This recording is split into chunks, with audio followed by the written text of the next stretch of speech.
Hello, I'm Alfred Lambremont Weber, and I'm with a very special guest today, Leslie Kean, who is an investigative journalist who has been published internationally and nationally in the Boston Globe, Baltimore Sun, Atlanta Journal-Constitution, Providence Journal, The Nation, International Herald Tribune, Globe and Mail, and Journal of Scientific Exploration. And she is the co-founder of the Coalition for Freedom of Information and the author of UFOs, Generals, Pilots, and Government Officials Go on the Record. Welcome, Leslie. Thanks, Alfred. It's great to be with you. Well, first of all, I have to offer you my hearty congratulations because I've just brought up the New York Times hardcover nonfiction bestseller list from this past Sunday, and UFOs by Leslie Kean is number 30 in a list which is headed. I just want to go up to the top here a second by a book by a book, Crimes Against Liberty: A Political Indictment of the Obama Presidency, and memoirs by Tony Blair, and actually you lead the biography by Andrew Morton of Angelina Jolie. So that's quite an accomplishment from a pop culture point of view and from a literary point of view. And I'd like to ask you, and by the way, this appears to be the only book on the hardcover nonfiction list that deals with multidimensional or what are considered to be, quote, paranormal topics, end of quote. And I wonder why it is you think that your book has reached this exalted status in the book industry.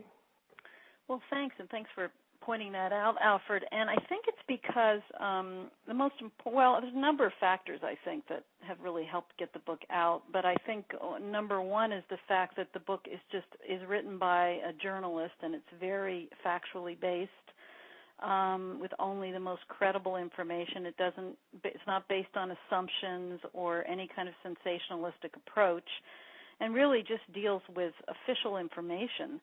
And even more than that, it actually presents high-level officials who have written for the book themselves. So the reader is actually reading chapters by 5 generals, by the former head of the FAA Investigations and Accidents and Investigations Division, by a former governor. It's not just me quoting people.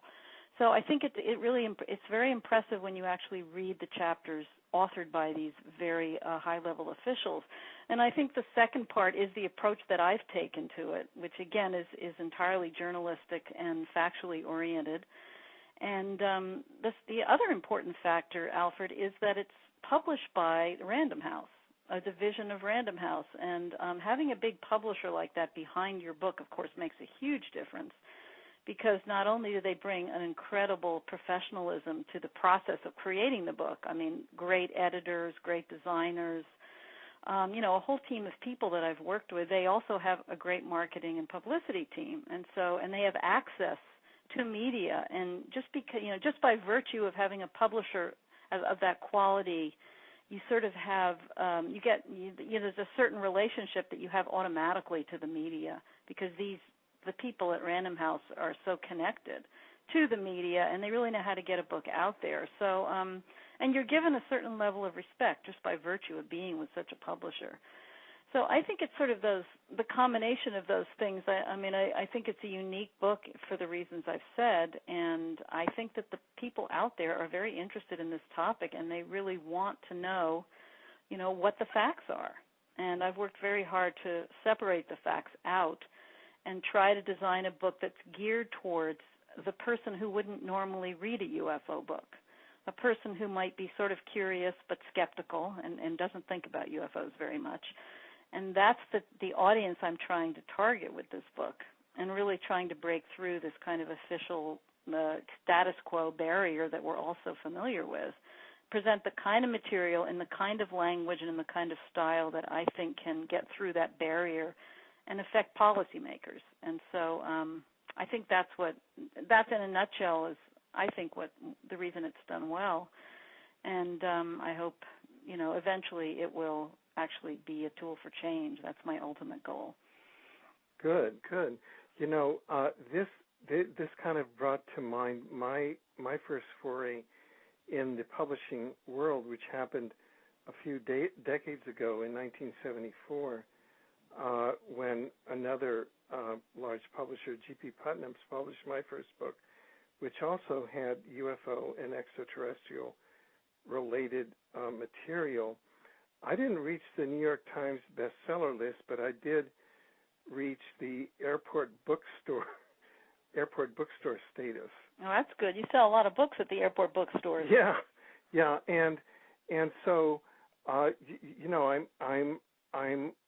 glad that we're finally getting up to this status. There are after I also was one of the Disclosure Project witnesses, which, as you know, was an event which happened in May 9th of 2001, when 20 or so out of a group of 100, because of certain visa requirements, I was supposed to be in Washington, but I could not make it to Washington. But a number of other government witnesses, out of a total of about 100 witnesses, were present there, and there was a book, I think, which came out of that, which did have firsthand testimonies, and I'm wondering, that of course has been sold privately by the Disclosure Project, so it doesn't qualify for this, but it sort of paved the way for having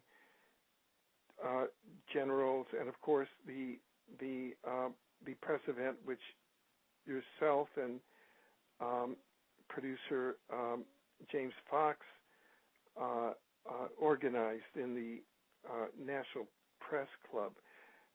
How do you see your book in relation to what occurred at the National Press Club and the literature that came out of that in terms of the Disclosure Project?